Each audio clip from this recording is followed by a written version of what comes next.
Magandang buhay mga bata! Tara, samahan ninyo akong matuto kasama si Teacher Aika, your online teacher. Please don't forget to subscribe, like, share, and hit the notification bell for more videos. Thank you! Revised K-12 Curriculum Math Grade 5 Quarter 4 Lesson 7. Our topic for today is about describing solid figures and solving problems on surface area and volume. This is Teacher Aika, your online teacher. Let's start! Learning competencies and objectives. 1. Describe cubes and rectangular prisms. 2. Differentiate cubes and rectangular prisms. 3. Solve problems involving the surface area of solid figures. 4. Estimate the volumes of cubes and rectangular prisms using non-standard units of measurement. Day 1. Short review. Identify the following. A. It is a solid figure with 6 square faces, 8 vertices, and 12 edges. Answer: cube. B. It is a solid figure with 3 pairs of identical faces, 8 vertices, and 12 edges. Answer: rectangular prism. C. I have a square base and 4 triangular lateral faces. Answer: square pyramid. D. It is the distance from an object's base to its highest point or top, measuring its vertical dimension. Answer: height. Lesson purpose. Last week, we learned about the surface area of solid figures, such as rectangular prisms and square pyramids. Our next target is to determine how this concept can be applied in real life by solving word problems involving the surface area of solid figures. Then, we will discuss the amount of space a solid figure occupies, called the volume. Do you have any other idea what a volume is? Unlocking content vocabulary. Volume. Volume is the amount of space a solid figure occupies. Standard units of measurement are used to measure temperature, height, length, weight, mass, and more. They are a standardized and quantifiable language that facilitates understanding the association of the object with the measurement. Hence, those dealing with them will have the same understanding of an object's weight, size, and other properties. Non-standard units of measurement are measurement units that are not commonly accepted as standard but are applied uniformly when measuring, such as the use of paper clips, pencils, thumbs, marbles, shoes, etc. Estimation is a rough calculation of actual value or quantity to make calculations easier. Subtopic number 1. Describing and differentiating cubes and rectangular prisms. In our previous lessons, we explained that cubes and rectangular prisms have 2 parallel bases connected by flat sides. We also mentioned that cube is a special type of rectangular prism. Hence, what is true about a cube is also true about a rectangular prism. But what is true about a rectangular prism is not always true about a cube. Activity number 1, think, pair, share. Activity on describing and differentiating rectangular prisms and cubes.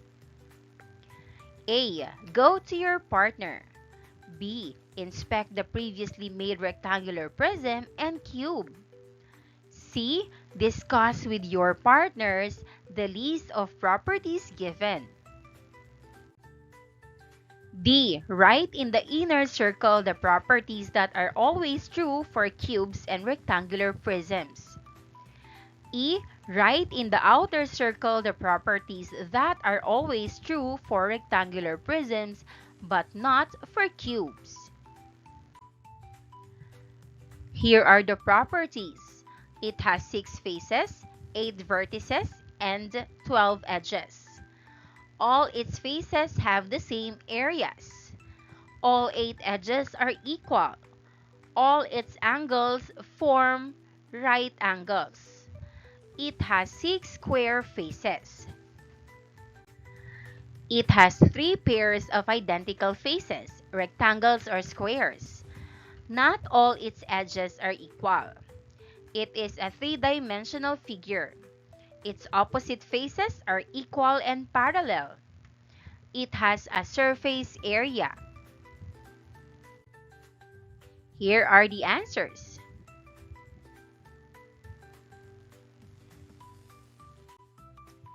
What does the diagram generally represent?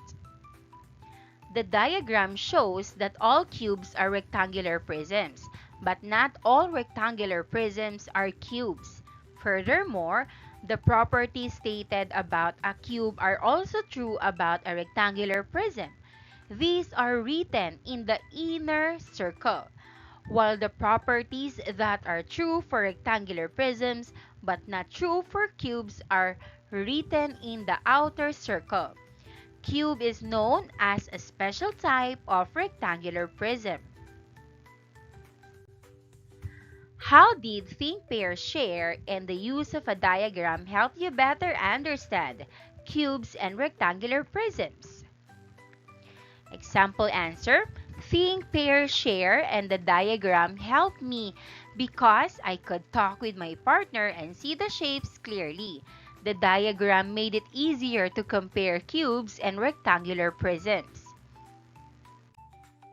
Lesson activity: write A in the space provided if the statement is always true, S for sometimes true, and N for never true. 1. Cubes and rectangular prisms have 6 faces, 8 vertices, and 12 edges. A. 2. All the faces of a cube have the same areas. A. 3. When all the edges of a rectangular prism have the same length, the rectangular prism is a cube. A. 4.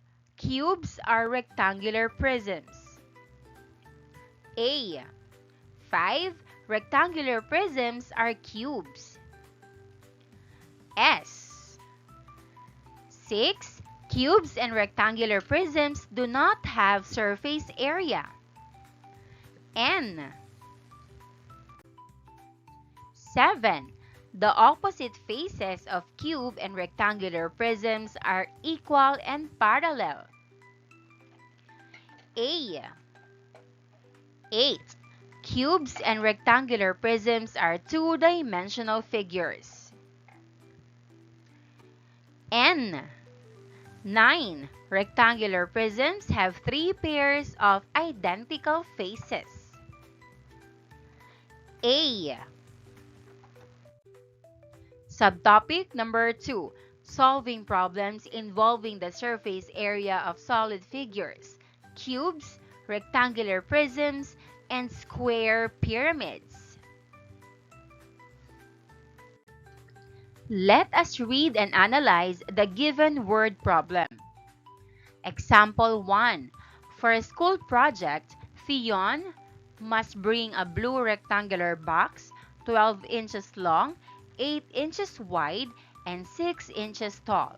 However, the box he has at home with the exact dimensions is brown, so he needs to wrap it with blue wrapping paper. How many square inches of blue wrapping paper will he need to cover the box for a school project? What is the shape of the box needed for Theon's school project? Answer: rectangular prism. What are the dimensions required for the box? Answer: length 12 inches, width 8 inches, height 6 inches. What specific geometric quantity must be calculated to determine how many square inches of blue wrapping paper are needed to cover the entire box? Answer: surface area. Let us find the surface area of the box. Here's the box.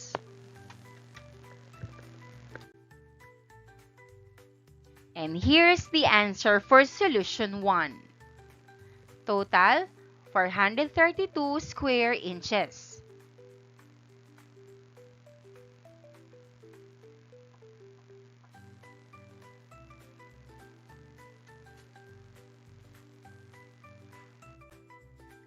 Solution 2. Using the formula for the surface area of a rectangular prism. Surface area: 432 square inches.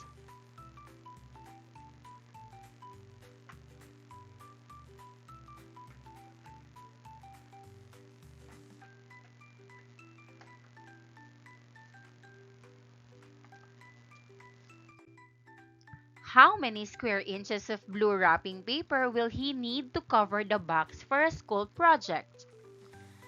Answer: Theon will need 432 square inches of blue wrapping paper to cover the box. Let us solve more examples of word problems. Example number 2. Instruments used in space by astronauts are usually wrapped in gold-colored multi-layer insulation, or MLI, to reflect sun radiation. What is the least amount of MLI needed to wrap a cube-shaped instrument with an edge of 7 meters? Here is the answer. Total: 294 square meters. Solution number 2. Using the formula for the surface area of a cube. Answer: 294 square meters. What is the least amount of MLI needed to wrap a cube-shaped instrument with an edge of 7 meters? Answer: the least amount of MLI needed to wrap a cube-shaped instrument is 294 square meters.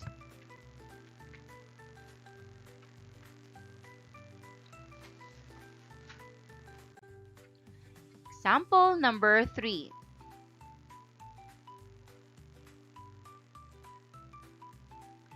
A paperweight is shaped like a square pyramid.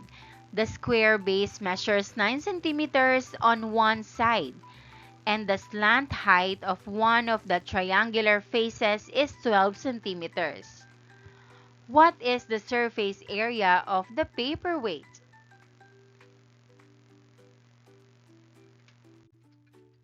Solution number 1. Area of square base equals 54 square centimeters.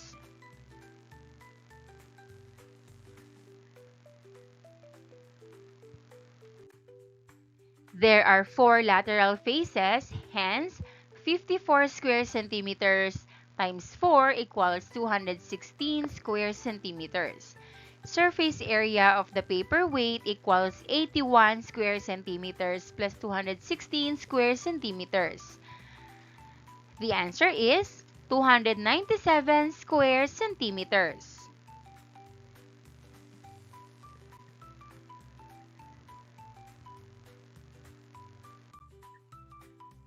Solution number 2. Base area equals 297 square centimeters.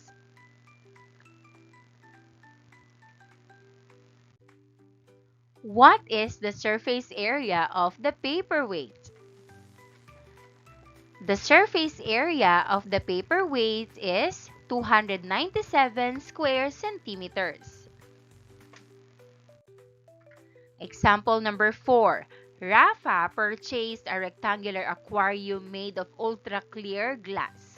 It is 4.5 feet high, 7 feet long, and 3 feet wide. How many square feet of ultra-clear glass were used to make the aquarium? Note that the top part of the aquarium is open. And here's the answer. Total, 111 square feet. Solution 2, using the formula for the surface area of a rectangular prism. Answer, 111 square feet. Since the top is open, the area of the top face, 21 square feet, will be subtracted from 132 square feet. Therefore, 132 square feet minus 21 square feet equals 111 square feet surface area.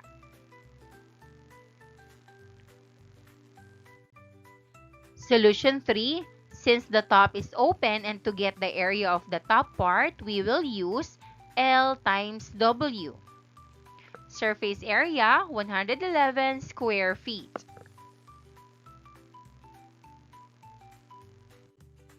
Lesson activity, activity number 2. Word problems on the surface area of cubes, rectangular prisms, and square pyramids.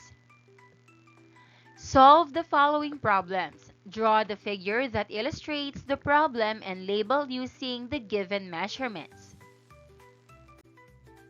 1. Mr. Malyari would like to make a tent in the shape of a square pyramid for his son.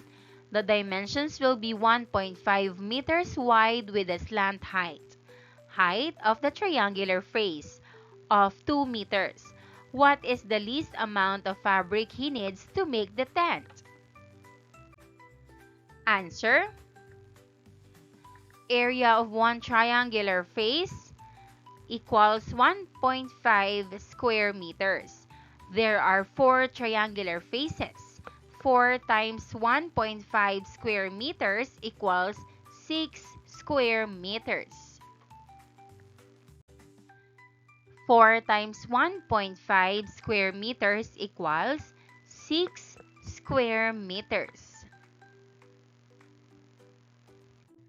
2. A rectangular milk box was originally 10 cm tall, 7 cm long, and 3 cm wide. The manufacturer intends to make it bigger by increasing each dimension by 1.5 cm. What will be the surface area of the new milk box? Answer. 375.5 square centimeters.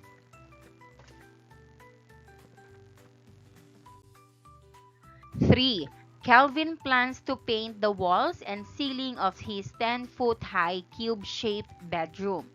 The cost of paint is 250 pesos per gallon, and 1 gallon can cover 125 square feet.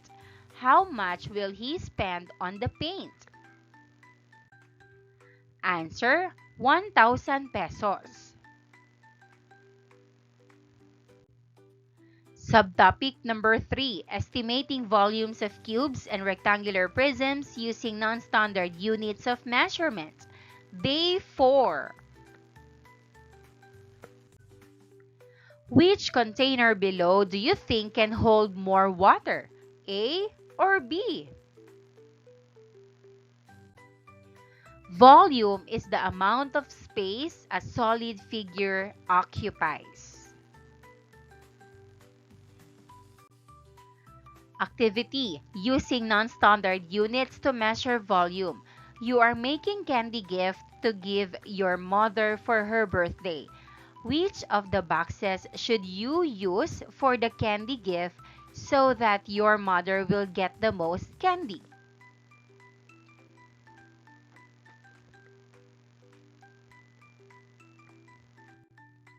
How many cups of mango seeds did you use to fill each box?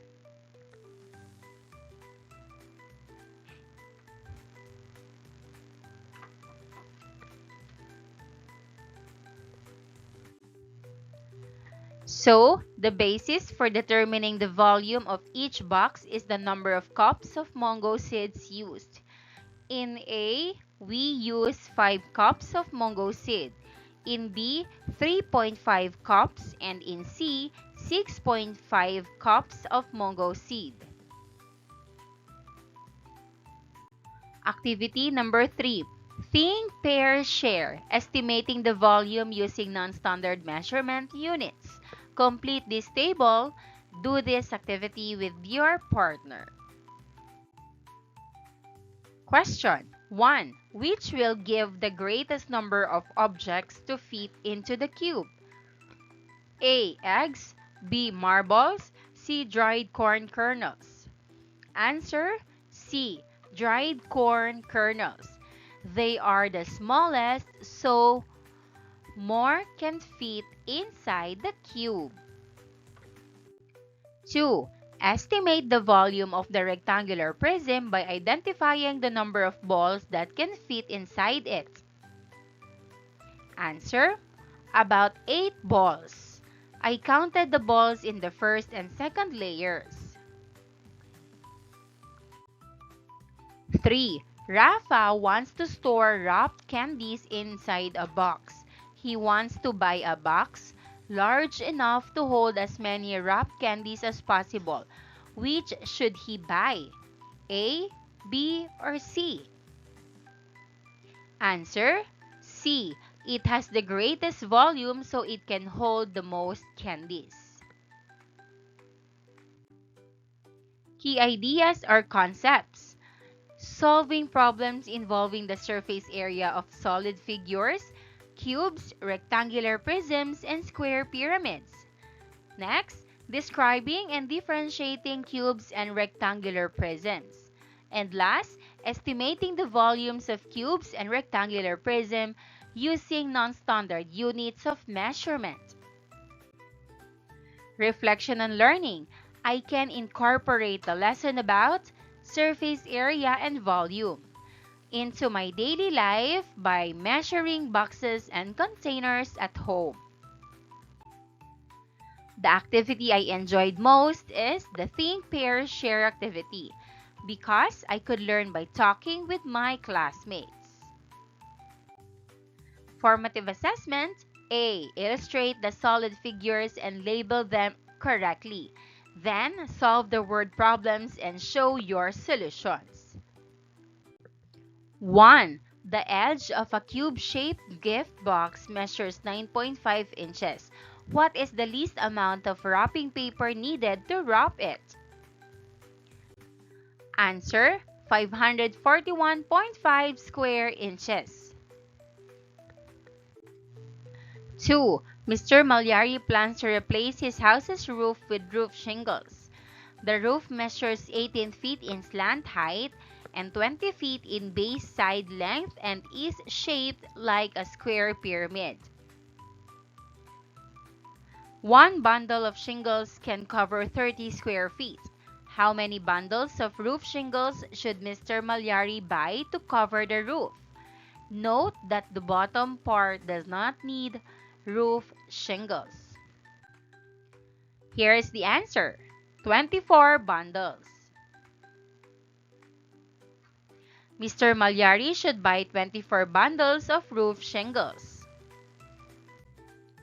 3. The faces of a wooden chest in the shape of a rectangular prism, which measures 46 inches long, 22 inches tall and 20 inches wide will be repainted including its bottom part. What is the surface area to be repainted? Answer: 4,744 square inches. Surface area to be repainted is 4,744 square inches. B. Complete the table. Question 1. Estimate the number of pens that this rectangular box can hold. Front view, side view. Answer: 30 pens. 5 pens per layer times 6 layers equals 30 pens. 2. Which box can hold more mango seeds? Answer: A. It has the greater volume. 3. Which will give the greatest number of objects to fit into the cube? A. Soccer ball, B. Soft baseball, or C. Football? Answer: B. The smaller the object, the more can fit inside the cube. Maraming salamat sa panonood! Huwag kalimutang i-like at mag-subscribe para sa higit pang educational content. I-click ang bell icon para ma-update ka sa ating mga bagong video. Salamat!